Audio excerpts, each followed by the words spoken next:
Katarungan, yan pa rin po ang sigaw ng mga naulila ni Negros Oriental Governor Roel Degamo sa libing ng kanilang padre de pamilya. Si Congressman Arnolfo Teves Jr. naman binigyan ng Kamara ng 5 araw para maipaliwanag ang hindi pa rin niya pagpasok. Saksi, sina Tina Panganiban Perez at Chino Gaston. Justice for Roel Degamo! Justice for Roel Degamo! Justice for Roel Degamo! Sa mga huling sandali bago tuluyang ilagak sa huling hantungan, ang labi ni Negros Oriental Governor Roel Degamo, bumuhos ang emosyon ng kanyang biyudang si Pamplona Mayor Janice Degamo. Inilibing na sa compound ng pamilya sa Barangay Bunawon sa Siaton, Negros Oriental ang gobernador, pero hindi pa raw tapos ang laban.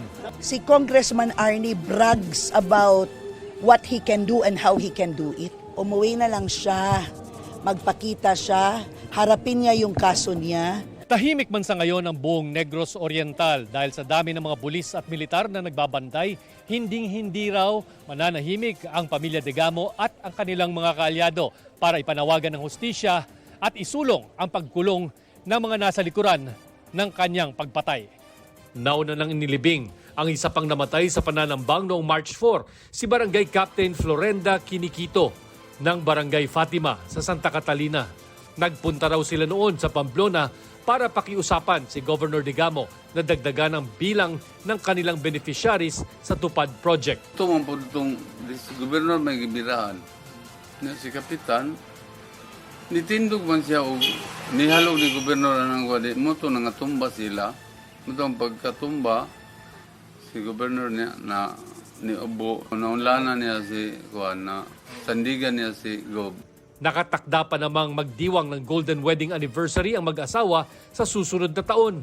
Tuloy pa rin ang paghahanap ng mga otoridad sa 4 na nalalabing suspect sa pagpatay kay Degamo. Sa 5 suspect na nasa kustodiya na ng mga otoridad, 4 ang nasampahan na ng kasong murder kaugnay ng pagpatay.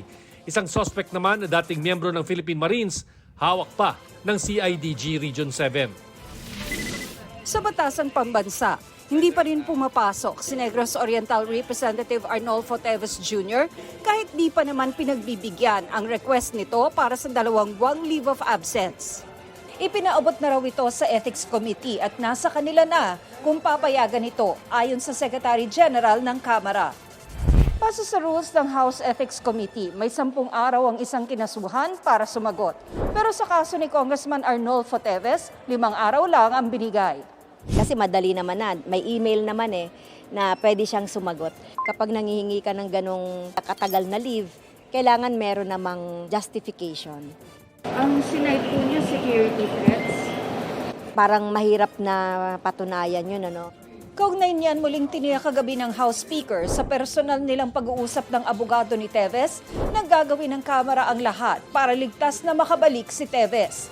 Nakikipag-ugnayan na ang PNP sa Kamara kaugnay niyan. As soon as he arrives po back mula po sa abroad po ay ang PNP po is ready to provide him security including his immediate families po. I-assess ni Congressman Teves kung napapanahon na siya ay umuwi. Unless and until there are charges filed in court, there is an information filed in court and a warrant is issued, he cannot be considered as in hiding because what is he hiding from? Wala pa naman. Para sa GMA Integrated News, Tina Panganiban Perez. At mula rito sa Negros Oriental, Chino Gaston, kami ang inyong saksi.